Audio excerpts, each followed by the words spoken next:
el subtítulo del texto, que es de lo formal a lo sutil, es casi más importante que el título, porque es como mi propia experiencia de vida, es lo que me ha pasado a mí como ingeniero, que he pasado de los números, por así decirlo, a las personas, eso de lo formal a lo sutil, para anticiparlo. Y el tercer punto es mostrarles un poquito del contenido del libro del que les he mostrado la tapa. Entonces, vamos al primer punto, que es el curso. Pasamos muchos temas en el curso, les pasamos lo que es gestión, pero al final uno tiene que hacer como un resumen de cuáles son las cosas que ve, y lo voy a hacer en solo 3 mensajes. El primero es que la gestión no es un tema, es una multiplicidad de temas. Muchos de ustedes, por ser supervisores de Codelco, principalmente ven el tema tecnológico, que es parte de la gestión. El tema de personas no lo pueden ignorar, o las relaciones con los sindicatos no lo pueden ignorar, o el tema financiero, o el tema legal. O no es tan relevante el tema de marketing en Codelco, pero sí es relevante el tema comercial. En fin, yo creo que ustedes se dan cuenta los muchos temas de gestión, y cuando uno se mete a los temas de gestión y se mete, por ejemplo, y dice, voy a hablar de liderazgo, ¿cuántas teorías de liderazgo hay? Muchas. Entonces hay una tremenda dimensionalidad, y lo que nosotros tratamos de hacer es mostrarle a los alumnos de muchas maneras. Yo les voy a mostrar una sola de estas maneras, que es un gráfico que a lo mejor no se va a entender mucho, pero fíjense, este es un gráfico de los principales artículos en 90 años de la revista Harvard Business Review. Y les da una idea, hicieron el esfuerzo ellos por catalogar los artículos, y mientras más grande es la pelotita esa, es como más citado, más relevante es el artículo para la gente. Hay muchos artículos y muchos temas, pero miren ahí, en esta columna de la izquierda, dice los clientes, la gestión de personas, la estrategia, la organización, las operaciones, el liderazgo, la gestión del cambio, las tecnologías de telecomunicaciones, los negocios globales. Fíjense, me encanta, es una manera de ver cuáles son los muchos temas de gestión. Pero yo les muestro a los alumnos no solo esto, les muestro varias otras formas de mirar el tema, solo para darse cuenta que cuando uno habla de gestión, no habla de uno, sino que habla de muchísimos temas. Entonces, este es el primer punto que les quiero hacer. Es decirle, yo le digo a mis alumnos, les digo, ustedes son ingenieros, perfecto. Ingeniería es tecnología más gestión. Tecnología está en la gran mayoría de los cursos de la carrera, ciencias y tecnología. Yo les voy a hablar de gestión. Gestión son los ramos de nuestro departamento, que es Ingeniería Industrial y de Sistemas. Y dentro de gestión está gestión de operaciones, finanzas, marketing, qué sé yo. Yo les voy a hablar gestión centrada en la persona. Ese es el sesgo y el punto de vista especial de este artículo. Por eso que el foco número 2 es el foco en las personas. Y le pongo de Taylor a Hawthorne. De Taylor a Hawthorne porque son de la historia de la organización, es casi 100 años esto. Fíjense lo que pasó. ¿Quién era Taylor? Administración científica. Henry Ford, la línea de producción, los estudios de tiempos, de movimiento. Estas cosas que a mí me enseñaron como alumno de ingeniería industrial este tipo de cosas. Así entendíamos la gestión en ingeniería industrial en los años 60. Hawthorne es una fábrica de Western Electric que hicieron un experimento muy famoso por allá por los años 30, en la década del 30. O sea, por eso le digo hace muchos años atrás. Y este experimento, lo que resultó de este experimento, fíjense, era que es una fábrica donde había mucho armado y los trabajadores eran esencialmente mujeres. Y ahí ustedes la ven, seleccionan un grupo de mujeres y empiezan a hacer experimentos con las condiciones de trabajo. Dice, ¿cuáles son las condiciones de trabajo en que este grupo de personas es más productiva? Y ustedes ven ahí el diseño de la estación de trabajo, el típico diseño, dicen, como ese de ensamblaje de productos. Entonces ahí están el cómo ensamblar un teléfono en este caso, y después dónde se dispone el teléfono en la estación de trabajo. Y cómo hacerlo de modo que uno sea productivo, que no se canse y que no sea tan aburrido. Hay un close-up de la misma persona, donde ustedes pueden ver mejor la estación de trabajo. Y lo que se trataba era tratar de entender el origen de la productividad. En los experimentos la productividad depende de la iluminación, los colores de las paredes, el ancho de los pasillos, si tengo o no tengo las herramientas apropiadas, de tantos temas. Esa era la investigación. Y se encontraron con una sorpresa. Y la sorpresa es que dijeron la productividad no depende de nada de eso. Lo que verdaderamente importa es la productividad, y por eso que Hawthorne marca un hito. Es el sentido de pertenencia al grupo. Son las habilidades sociales de las personas, es la capacidad de relacionarse con los otros. Y es la supervisión considerada, es la consideración que el jefe les dio durante todo el proceso. Conversaba con la gente. Ahí están las fotos de dos de los profesores de Harvard que fueron los que llevaron adelante este experimento. Fue un grupo muy grande. Y cambió el paradigma, cambió la manera de pensar en gestión, cambió totalmente la manera de pensar en gestión. Y, por ejemplo, se cambió el lenguaje. Dice, oye, es poder con la gente y no sobre la gente. Confrontación, de acuerdo, si no podemos evitar enfrentarnos, pero confrontación constructiva, no con encapuchados tirando piedras y soluciones, no que uno gane y otro pierda. Busquemos soluciones en que los dos ganemos.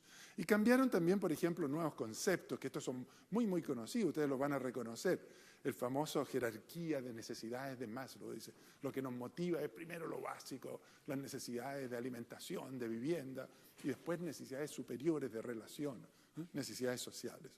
O la famosa contribución también de Douglas MacGregor, que habla de la naturaleza de las personas, dice, teoría X. ¿Quiénes son teoría X? Flojo. Hay que ponerle un supervisor para que los chicotee todo el día. Y ese es un supuesto de cómo somos nosotros como personas. Y Maslow dijo, no necesariamente es así la gente.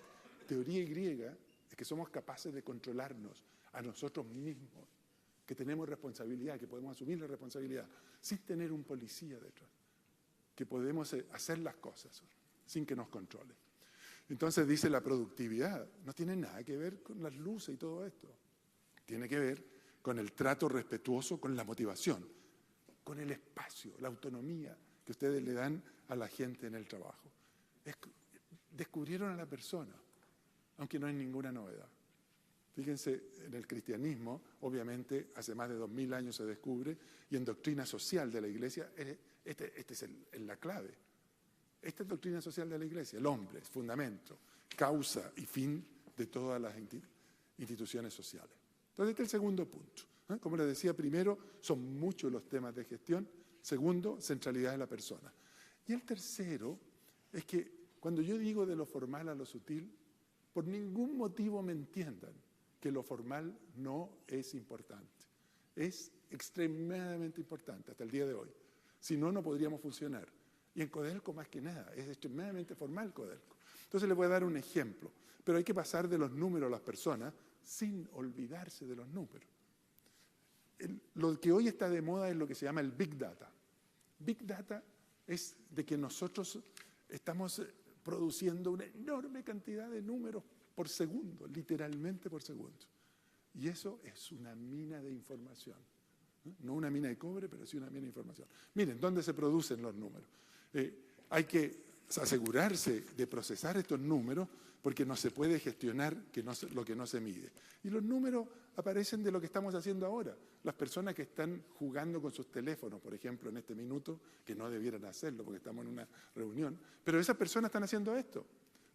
Internet, las redes sociales, las transacciones, los correos. Vamos dejando nosotros a través de esto una huella de quiénes somos. Uno se mete en Facebook, en Twitter, en lo que sea, y de pronto le pueden dibujar el perfil de cómo es uno, como persona y como consumidor. Y por ejemplo, si ustedes mandan mensajes o mandan imágenes o tienen GPS, saben hasta dónde estamos, por dónde nos movemos. O cuando pagamos con la tarjeta de crédito, olvídense, saben el patrón de consumo que tenemos. Literalmente, dice este artículo que les cito, trillones de datos en cortos periodos de tiempo. Es una mina de información. Claro, lógico. ¿Y qué es lo que hay que hacer? El desafío es transformar estos datos en información. ¿Para qué? Tomar mejores decisiones, hacer mejores predicciones, hacer mejor gestión. Y ahí ustedes tienen empresas que ya son prototípicas de lo que es obtener una ventaja competitiva. Ustedes se meten a YouTube. A mí me encanta YouTube, entre paréntesis, escucho canciones y les voy a poner unas pocas ahora también. Pero se meten a YouTube y se recuerda las canciones que les gustan. y le sugiere autores intérpretes que se parecen. Entonces empiezan a conocernos. En Amazon, en Google es el mismo cuento. Le dicen, oye, ¿cuáles son los libros que tú quieres? Por eso que lo formal, ¿se imaginan desperdiciar esta mina de información, desperdiciarla? No, los marqueteros están anticipando las tendencias de consumo de la gente mucho antes que se produzcan. Por ejemplo, dicen que con esto, mirando las consultas de la gente en Internet, si preguntaban por remedios para la gripe, anticipaban una epidemia de gripe.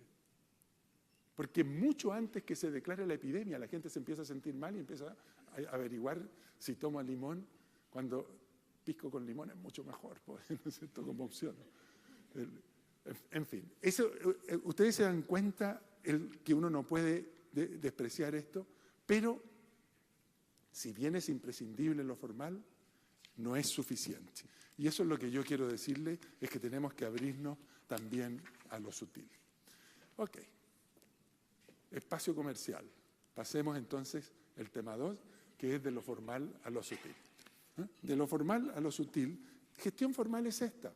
Es gestión fundada en los números, en la ciencia, en la ingeniería, en la economía y también en el derecho. El derecho es estructurado, es formal. Y tiene una orientación hacia modelos cuantitativos. Mi máster, por ejemplo, en la Universidad de Stanford es investigación operacional. Y mi doctorado en MIT es Management Science, que es lo mismo. Eso es lo que yo hice, son los números. Yo enseñaba estos temas. Ya poco los estoy enseñando hoy día. Y la gestión sutil, en cambio, por eso es de lo formal a lo sutil,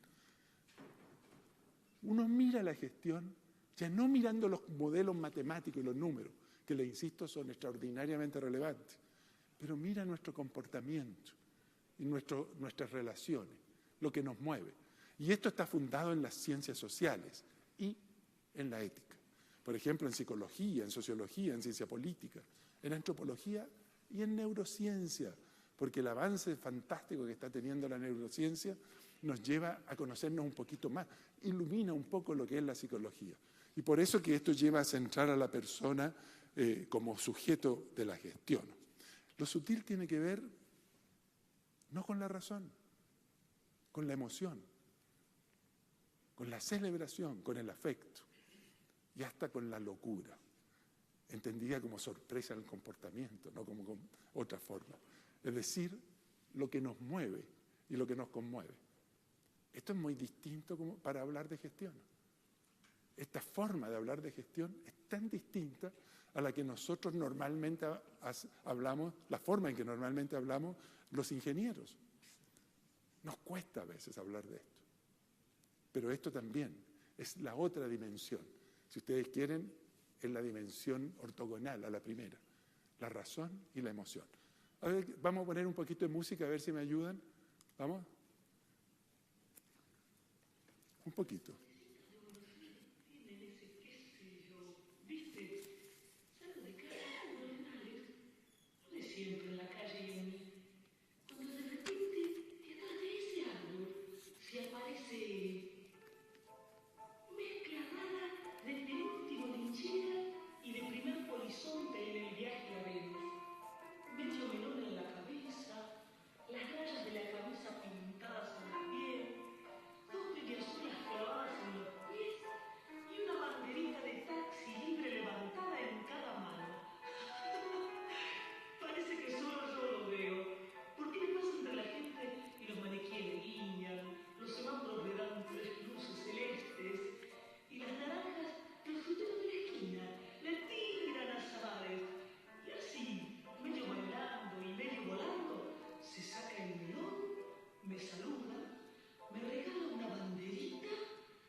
Bueno, no pueden evitar la nostalgia, por lo menos para mí, y a lo mejor para algunos de ustedes.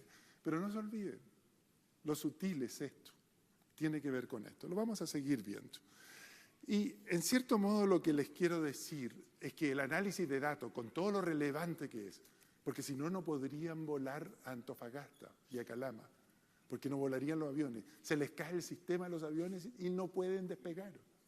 Literalmente no pueden despegar. Es muy necesario. Son muy necesarios los modelos matemáticos. Sin embargo, cuando ustedes compran un auto o eligen su novio o su novia, miren lo que les pasa. Dice, el análisis de datos nos entrega todas las respuestas. Cuando miramos el prospecto de un auto como el Mini Cooper, no debemos limitarnos a medir su consumo de combustible y el espacio interior. ¿Son esas las variables para tomar la decisión? Tomar también en cuenta, dice, la belleza del diseño y la pasión por manejarlo. Ok, yo creo que espacio comercial. Pasamos entonces al tema 3, que es el libro. Aquí me voy a detener un poquito más. Estos dos primeros temas era como para entrar en la conversación. Y yo le voy a describir un poquito el libro y le voy a enfatizar uno que otro tema. Le voy a mostrar fotos y algún video. Estas son las 3 partes del libro. La organización y estrategia, la persona en la organización y ética y responsabilidad social. Son las 3 partes. Hay varios capítulos por cada una de las partes. Entonces quiero ver cada una de estas partes. Primero, organización, estrategia. Y los grandes temas son esto del vasto mundo de la gestión, que ya vimos algo de eso, el contexto de los negocios, eso no lo hemos visto. Es tan distinto. A mí me tocó ser director de Codelco 2 veces, periodo del presidente Frey y el periodo de la presidenta Bachelet. Son tan distintos, me encontré con un Codelco tan distinto cada vez. El primero fue un disfrute, el segundo terrible. Espero que ahora sea un disfrute de nuevo.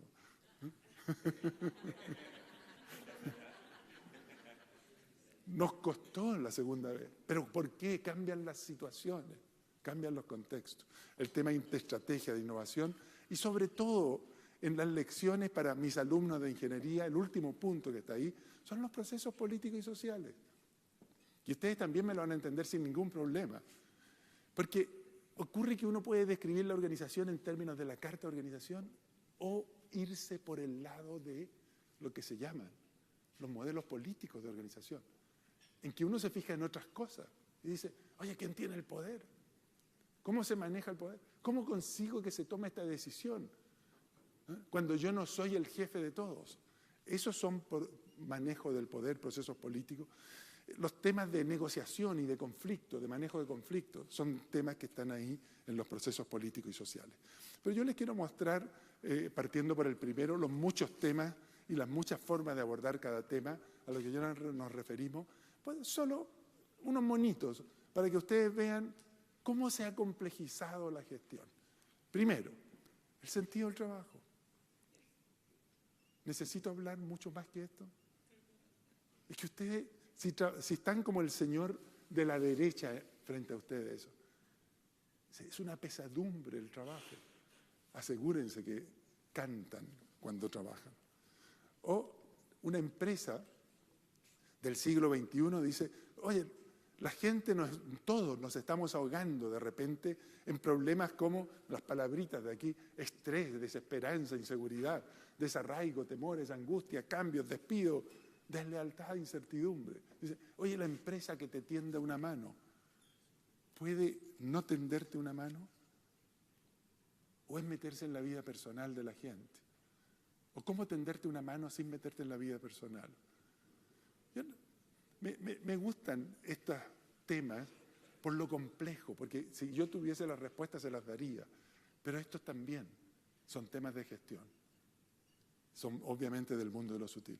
Y si ustedes quieren ver un tema que también toca a Codelco, de un modo que ustedes lo van a ver, esto no necesita muchas palabras en Chile. AgroSuper hizo una pérdida de como $400 millones.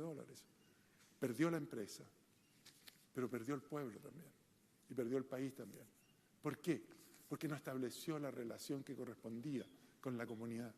¿Es que acaso hoy día, cuando hacemos gestión, podemos olvidarnos de la relación con la comunidad? Ok, ese primer tema, son muchos y tan complejos los temas que nos toca enfrentar en el mundo de hoy. Y por eso que el contexto no lo podemos olvidar. Tenemos que ver el contexto, tenemos que ver las tendencias, porque cambia todo, cambia lo superficial y lo profundo y el modo de pensar. Y les iba a poner la canción, pero no se las voy a poner. Qué triste, ¿eh? Y era fantástica esta canción, ¿no? ¿Eh? Y dice, y cambia el clima con los años y el pastor su rebaño. Y luego la frase final dice, y así como todo cambia, que yo, que la persona, que cada uno de nosotros cambie. ¿De qué se sorprenden? No es extraño. Y son cambios de políticos, económicos, tecnológicos, sociales, demográficos, culturales, en fin. Es verdad que le iba a poner la canción, ¿no? ¿Ya? Pero no tenemos tiempo, les tengo otras canciones, no se preocupen.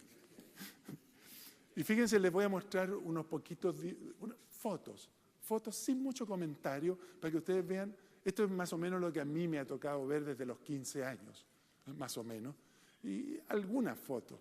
Y para mí, obviamente, de los 15 a los 25, que fue la década del 60, fue impactante. Este fue el Papa Juan XXIII, presidente Kennedy, la crisis de los misiles de Cuba. Si no se acuerdan, ojalá que nunca se vuelva a repetir, porque aquí estuvimos a punto de incinerarnos como humanidad.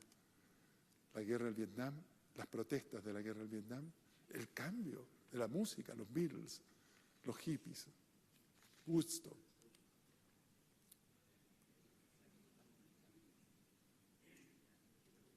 Twiggy, las modelos, la minifalda, ahí está la minifalda.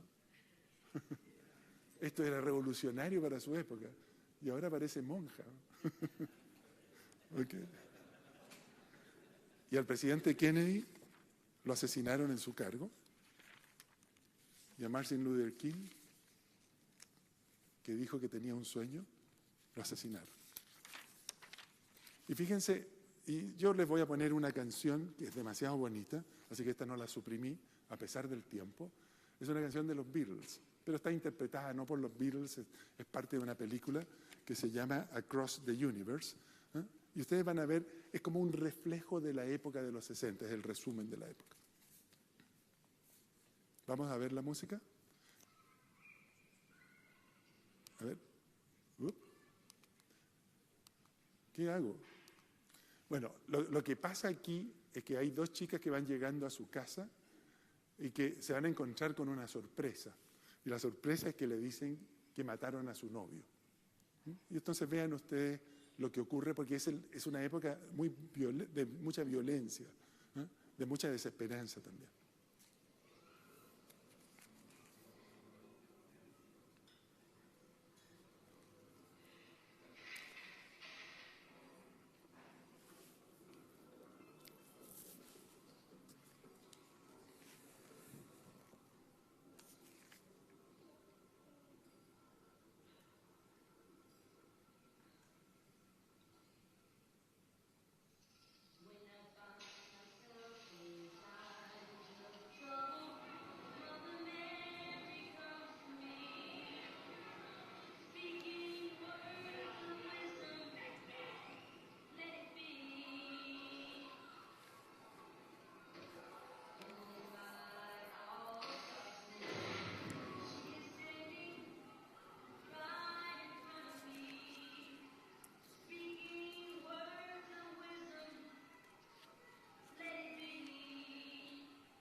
Fantástica canción, ¿o no?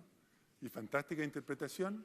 Y yo creo que les muestra, para mí es un estupendo signo de lo que fue la época de los 60. Y para nosotros los 70, tal vez en unas pocas fotos, que el presidente Frei, presidente Allende y la Junta Militar, el presidente Pinochet. Y los 80, el triunfo del modelo de libre mercado, con Ronald Reagan en Estados Unidos, Margaret Thatcher, la dama de hierro, en Inglaterra, y aparece el modelo que nosotros tenemos todavía en el país y que es un modelo que está siendo escrutado, revisado, para adaptarlo a los tiempos, pero que nos ha hecho mucho bien, pero hoy es insuficiente, hoy necesita mejorarse. Y esencialmente es el valor de la empresa para los accionistas. De hecho, Codelco se dijo, oye, dupliquemos el valor de la empresa, dijo Juan Villarzú en tiempo. Este era el foco. Dice, el valor de la empresa como más importante que el valor para la sociedad. Los accionistas, los shareholders, versus los stakeholders, los públicos relevantes. Uno tiene que preguntarse hoy, no ayer, hoy, ¿cuál es el verdadero propósito de la empresa?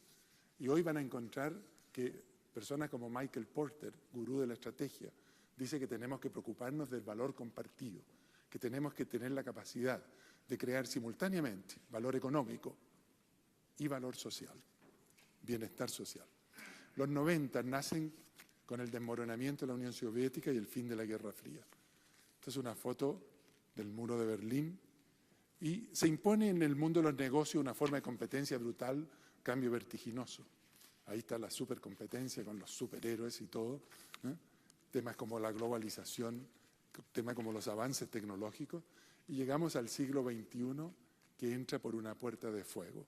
Tampoco necesitan muchas explicaciones, porque estos ataques sorprendentes llamaron la atención ciertamente de todo el mundo y apareció en todos los diarios del mundo. Y en la empresa, mientras tanto, se produjo una gran pérdida de confianza.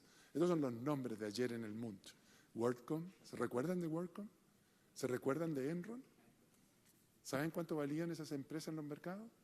Unos 150.000 millones de dólares en esa época. ¿Vale? Se fueron a cero. Desaparecieron. ¿Por qué? Fallas éticas y de información. En cierto modo, en Chile también tenemos problemas con las empresas.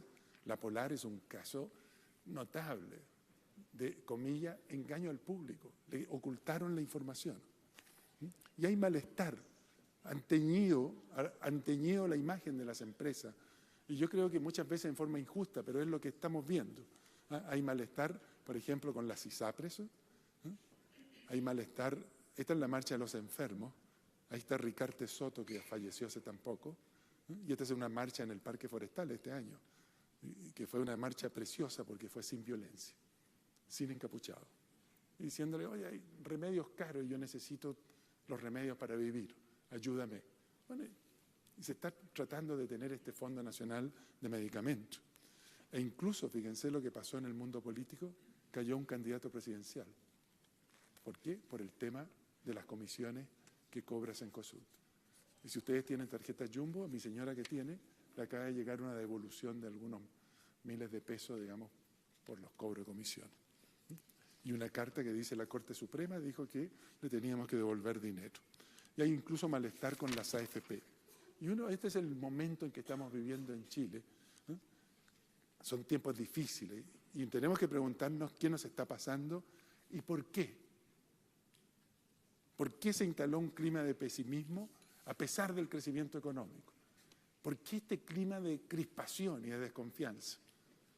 Oye, pasamos de ser los octavos o los décimos en Latinoamérica a los primeros en ingreso per cápita. Hemos sido brutalmente exitosos. Tenemos que saber ahora hacer las transformaciones que los tiempos requieren. Yo creo que este es el contexto importante. Esto es lo que yo les quería decir con respecto a este tema. Ok, la segunda parte del libro. La segunda parte, así como en la primera les hablé de los muchos temas de gestión y la importancia del contexto, quiero hablarles de la persona. Y tal vez dentro de lo que es más relevante de la segunda parte, el primer punto, descifrando lo que nos mueve, el origen de nuestra motivación. Para mí, hablar de gestión de empresas es hablar de motivación. Yo creo que es lejos lo más importante de todo. ¿Por qué no? ¿Por qué nos levantamos en la mañana con entusiasmo? O como estaba ese dibujo, esa caricatura antes, aplastados por el trabajo. O los temas de limitaciones, racionalidad, que no se los voy a ver ahora, pero sí algo le voy a hablar de liderazgo, más que de trabajo en equipo. Y los otros temas, ustedes ven confianza, cultura, relación laboral, son muchos los temas relevantes. Este es el corazón de lo sutil. La primera parte, para entender por qué están distinguidas estas dos partes, la primera parte, el foco de atención es la empresa como un todo. La segunda parte, somos la persona, la motivación y nuestra relación interpersonal. Ese es el foco de atención en la segunda parte. Y lo que les quiero decir, les digo a mis alumnos al terminar el curso, oye, la tercera lección es que lo sutil, esto de la persona y sus relaciones, es lo central de la gestión. Eso es lo que les digo a los alumnos. Y en fin, yo creo que ahí les da una idea de lo que puede ser esto, pero para que no se olviden de este tema, yo ya les hablé del afecto y de la locura, pero esta es tan bonita esta poesía. Este es Joan Manuel Serrat, pero cantando a Antonio Machado. Yo amo los mundos sutiles, ingrávidos y gentiles como pompas de jabón. Me gusta verlos pintarse de sol y grana, volar bajo el cielo azul, temblar súbitamente y quebrarse. ¿Ponemos la canción? Ya, ok, esta la vamos a poner.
Bueno, dan ganas de seguir, ¿verdad? Sí. Pero hay que desgraciadamente avanzar. Después le voy a poner una completa. Y esto es entrar entonces al tema de lo sutil, esta segunda parte del libro, como les decía, para mí. Si yo tuviese que escribir un modelo de gestión, me costaría mucho. Tendría que elegir el punto de vista, el tema, pero me quedaría tal vez con lo que nos mueve. Yo creo que esto es lo central. Y dentro de esto hay muchos modelos de motivación. Hay uno central para mí, tal vez el que a mí más me inspira, es el de motivación extrínseca e intrínseca. Motivación extrínseca es qué nos mueve. Y yo les diría, desgraciadamente, al trabajador de Codelco lo mueve mucho lo extrínseco. No se dejen arrastrar solo por lo extrínseco. Esa no es la verdadera motivación. La otra motivación es la intrínseca, la que nace de adentro, por el gusto de hacer las cosas. Esto es, en un poema precioso que dice, lo extrínseco e intrínseco ilustrado. Dice, no me mueve, mi Dios, para quererte, el cielo que me tienes prometido, ni me mueve el infierno tan temido para dejar por eso de ofenderte. Fíjense, en esta primera estrofa, eso es lo extrínseco, es el premio y el castigo. Dice, ¿por qué me muevo? ¿Por qué me dan un premio? ¿O porque si no me echan? ¿Por qué me promueven? ¿O porque si no me estancan? Y si esa es toda la motivación, es como la droga. Para que me mueva la siguiente vez, me tienen que dar un premio mayor todavía. ¿Hasta cuándo? Y lo que dice toda la investigación y la teoría de motivación antigua, como la de Herzberg, ¿eh? Pero investigación más nueva también, dicen, oye, nosotros es obvio que necesitamos un buen ingreso para vivir, pero ¿saben para qué? Para olvidarnos después de cuánto ganamos. Que deje de ser un tema la remuneración. E incluso Daniel Kahneman, que sacó un premio Nobel recientemente, decía, con investigación en Estados Unidos, decía, la satisfacción aumenta con el ingreso. Pero pasados $60.000, y había un techo, no importa cuánto aumente en el ingreso, la satisfacción deja de aumentar. Eso es lo extrínseco. Y por eso que yo les digo, la verdadera motivación viene de adentro. Dice, la segunda estrofa dice, tú me mueves, Señor. Lo que me mueve es la relación con otro. Muéveme el verte clavado en una cruz escarnecido. Lo que te pasa me importa, me afecta profundamente. Muéveme ver tu cuerpo tan herido, muéveme tus afrentas y tu muerte. Lo que a ti te pasa, la reacción que en mí provoca lo que a ti te pasa, eso es lo que verdaderamente me mueve. Y dice con esta belleza de estrofas a continuación, dice, ¿qué es eso? ¿Qué es lo que me mueve? Dice, muéveme al fin es tu amor. Y de tal manera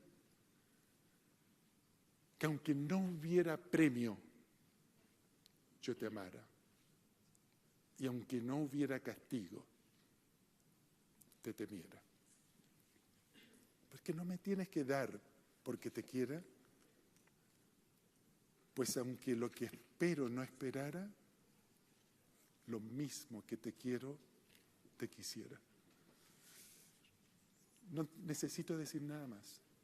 Para mí, esta belleza de poema místico, por lo demás, belleza de poema místico, ilustra con claridad absoluta lo que es lo extrínseco en la motivación y lo intrínseco, lo que nace de adentro. Y les quiero tocar otro tema. Ustedes son supervisores, son líderes en toda la empresa. Y este es un tema complicado, porque cuando uno piensa motivación en lo positivo, lo que nos mueve, yo a veces le digo a los alumnos, a veces hay una motivación que te demuele, no que te mueve, que te destruye. Estos son lo que a veces se llama emociones tóxicas. Dice, ¿por qué se nos produce este malestar tan profundo a veces? Fíjense, está tomado de los textos ahí que ustedes ven. Dice, ¿por qué? Esto es tan importante que uno tome en cuenta la responsabilidad que tiene al mirarlo primero.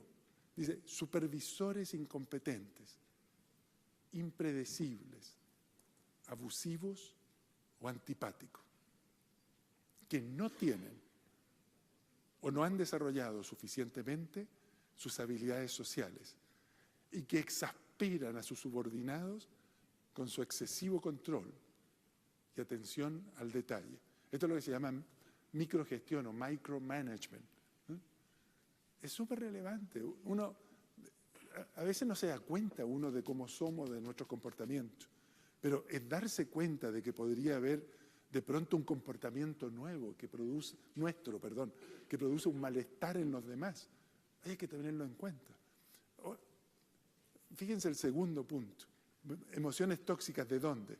Personas maliciosas o malintencionadas que generan dolor como una forma de protección de sí mismos. O sea, tienen problemas en su casa, tienen problemas con su personalidad y lo descargan en los demás. Eso es lo que está diciendo. Y por su falta de inteligencia emocional, no reparan en el impacto negativo que sus actos tienen sobre otras personas. simplemente no tienen empatía o son insensibles a los sentimientos de los demás. A mí, yo cuando leía este libro hace ya varios años, por lo demás, yo leía estas cosas y decía, Dios mío, que no nos damos cuenta del ambiente que nosotros creamos a nuestro alrededor y que puede producir este desastre de relación o este desastre de ambiente. Dice, actos de fidelidad, de infidelidad o traición que destruyen la confianza, generando amargura y dolor. Puede ser un jefe, o puede ser un compañero de trabajo, o un cliente aprovechador. Pero la infidelidad, ¿qué dolor más grande que la infidelidad? Ciertamente en la relación de pareja, o la traición. Políticas inconvenientes de las compañías, como exigencias exageradas, largas jornadas de trabajo, cambio en las vacaciones, etcétera, etcétera, etcétera. Y promoción de competencia entre las personas, inconsistencia entre lo que se dice y se hace, y cambio de administración estimados perjudiciales. La pregunta entonces, ¿qué hacer? Y este libro da dos respuestas. Dice, los toxic handlers y compassionate organization. ¿Qué son los toxic handlers? Dice, son personas. Son esas personas maravillosas que son como los ángeles bajados del cielo, que te ven por el pasillo hecho polvo y te recogen a cucharadas. Escuchen, dice a las personas, las entienden, las apoyan, demuestran, las consideran, ganan su confianza, las motiva.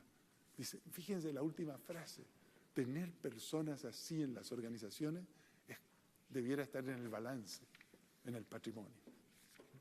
Y compassionate organization, ¿cómo se traduce? No es compasiva. Compassionate organization es considerada, organización considerada, organización amable, que se preocupa de las personas, promueve valores, construye una cultura. En fin, contrata personas que son un aporte como ser humano. Fíjense el criterio de contratación. Criterio de contratación, y esto lo discutíamos a veces en Codelco. Es decir, ¿cómo contrata una persona? Bueno, obviamente por sus estudios, su trayectoria, sus competencias técnicas, pero además por su contribución como persona al grupo. Ese es el último punto. Son un aporte como ser humano, además de técnicamente competente. Eso es lo que está diciendo. Ok, déjenme en esto de lo sutil, en la segunda parte del texto, hablarles sobre el liderazgo. Brevemente sobre el liderazgo, y les voy a referir a este artículo que es estupendo, de un par de psicólogos que tuvieron como 20.000 observaciones de personas, de comportamiento de las personas. Y iban, hacían sus proyectos las personas y le hacían escribir como un diario de vida al final del día. Y les decían, ¿cómo te fue en el día de hoy? Cuenta, si fue un buen día o fue un mal día. Y trataban de entender cuáles son los factores que están detrás de los buenos días y cuáles son los factores detrás de los malos días. Esa es la lógica del trabajo, digamos. Y al final no les voy a mostrar todo el trabajo, pero sí les voy a mostrar, hay un par de recomendaciones que son tan obvias, ¿no? Pero es fantástico que salgan de este trabajo de elaboración y que en el fondo la gente diga, esto es lo que me importa. Fíjense, dos cosas nomás, son dos cosas. La primera, facilitar logro. ¿Saben la mayor fuente de satisfacción, decía, de la gente, los buenos días? Es cuando hacían la tarea, resolvían el problema. Cuando muchos de ustedes seguro estudiaron ingeniería u otras carreras técnicas, nos ponían un problema, nos cabeceábamos. Y cuando nos salía el problema era una alegría tan grande, una satisfacción tan grande. Ese es el logro. Y cuando ustedes están en la empresa resolviendo un problema difícil o haciendo un proyecto difícil y lo logran y terminan a tiempo y lo hacen bien y no tienen accidentes laborales, es un logro maravilloso. Entonces, ¿qué tiene que hacer un supervisor, un ejecutivo? ¿Qué tiene que hacer? No es apropiarse de los logros, es facilitarle a la gente el medio de trabajo, el ámbito de trabajo, facilitarle, darles espacio para que consigan estos logros. Entonces, dice un ejecutivo, crea las condiciones para que las personas consigan estos logros. Creen condiciones de trabajo para que la gente funcione por su cuenta. Eso es empowerment, es darles poder a la gente. Yo le dije, son dos cosas. El logro es una. ¿Cuál es la segunda? Tan fácil. Y también se nos olvida. Y en la cultura ingenieril se nos pasa por alto. La segunda es que esta persona que consiguió esto se fue a las 11 de la noche un día, pero se fue feliz. Y llega el otro día y nadie le dijo nada. Dice, no, reconocimiento. Reconocer los logros, lo segundo. Llega, oye, lo reciben con fiesta. Le dicen, viejo, te pasaste. Lo que hiciste fue una cosa excepcional. Y además el esfuerzo que pusiste, no podemos sino agradecértelo. Ese, fíjense, es reconocer los logros en forma oportuna, adecuada, pues en caso contrario producen abatimiento, irritación. Pero fíjense lo segundo que dice ahí. No es llegar y que venga en la mañana y dice, bien, viejito, te pasaste. Que sea un halago fácil y superficial. ¿Saben por qué? Porque la gente se da cuenta. Porque el cuerpo habla. Eso es lo que llama el lenguaje no verbal. La gente se da cuenta si uno está hablando por el lado en vez de hablar del corazón. Esos son entonces los temas. Y les quería mostrar el último modelo de liderazgo que se llama las 4 I del liderazgo, que es intimidad, dice, el valor de la cercanía. Es la forma en que los líderes se relacionan con sus empleados a través de las conversaciones personales, directas, auténticas, compartiendo información. Las 4 I, intimidad, interactividad, promoción del diálogo, comunicaciones con los empleados y no a los empleados. Es crear un espacio abierto de conversación, favorecer la comunicación personal, cara a cara, directa, no solo por computadores. Está bien la comunicación virtual, pero no se olviden de la comunicación cara a cara. Intimidad, interactividad, inclusión, expandirse, participaciones. Las personas tienen que ser, dicen, fíjense, me encantan las etiquetas que ponen aquí. Vos, tienen que ser líderes de pensamiento, dejaron a las personas. Dice, embajadores de la marca, embajadores de la marca. O sea, los trabajadores de Codelco son los que van contándole a todo el país lo que significa Codelco, que se conoce poco a nivel país. Siempre lo he dicho. Voceros de la historia.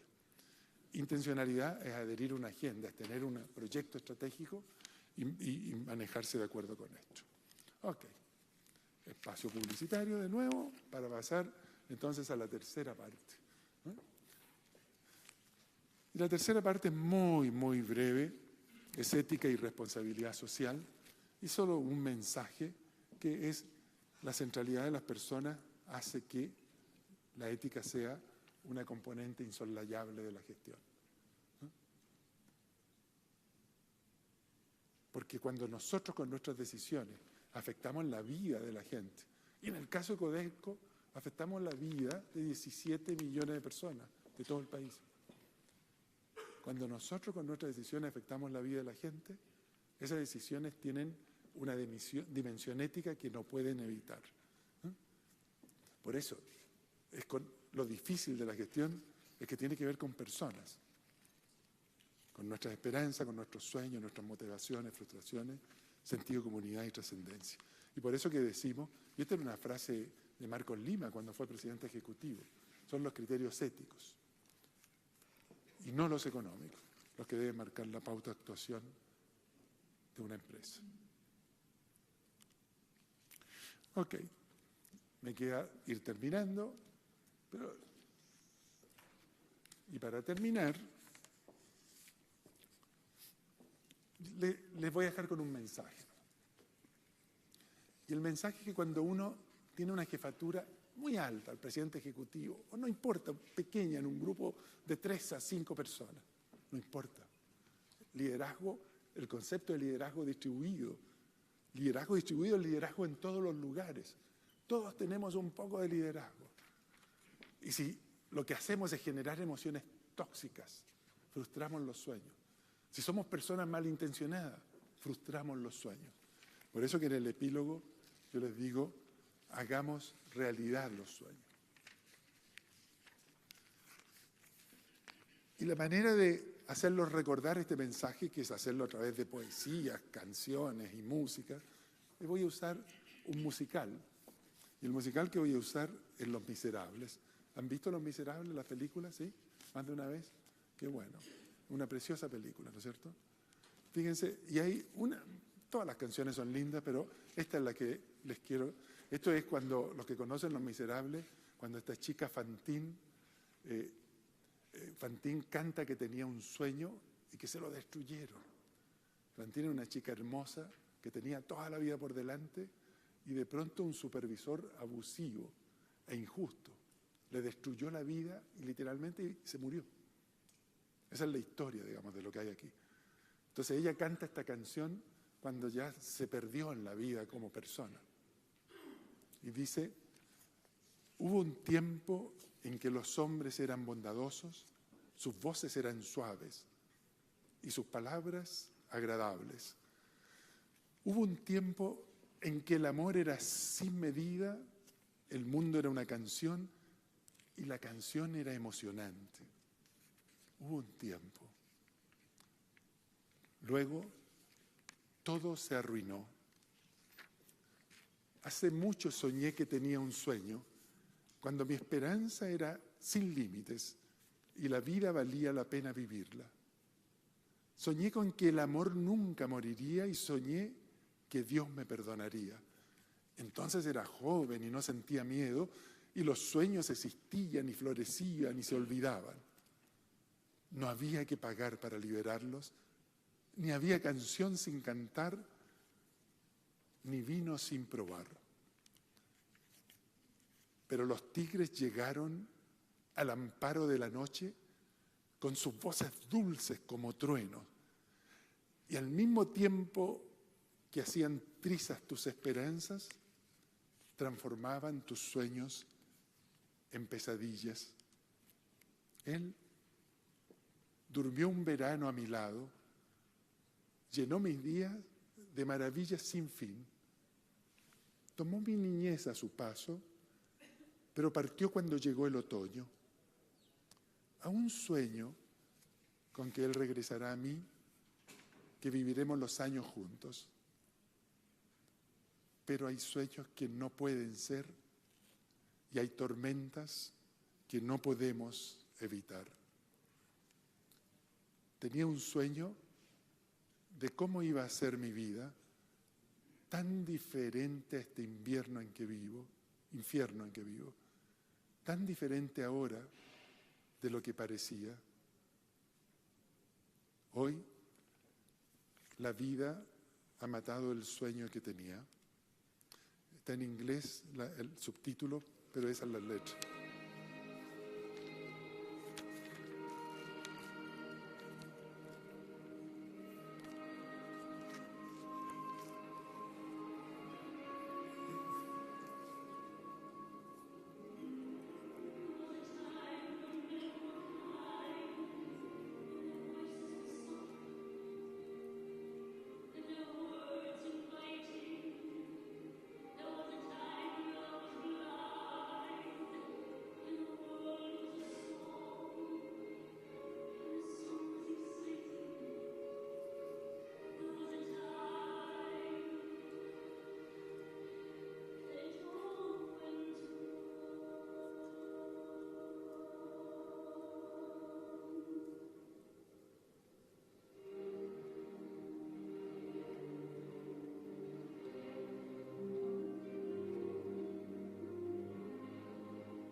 Bueno, este era mi mensaje final para decirles que cuando uno está en un puesto de liderazgo, de supervisión, como es el caso de ustedes, ustedes pueden transformar la vida de la gente en un sueño, hacer realidad los sueños, o transformarlos en una pesadilla. Es tan importante la responsabilidad que uno tiene. El ambiente de trabajo puede ser maravilloso o un infierno. Y eso es lo que uno tiene como responsabilidad, y por eso les decía que la tercera parte del texto habla de esta dimensión ética que es insoslayable cuando uno hace gestión y cuando tiene responsabilidad de supervisión. Así que con el último aviso económico, yo les digo muchas gracias.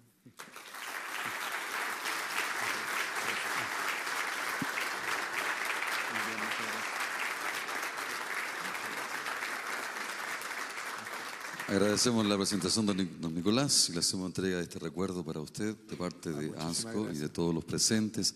Gracias por acompañarnos una vez más. Muchísimas gracias. Es un gusto tenerlo con nosotros. Gracias. Le damos un cariñoso aplauso una vez más al distinguido profesor que hoy día nos ha entregado un hermoso trabajo. Vale, muchas gracias. Okay, gracias.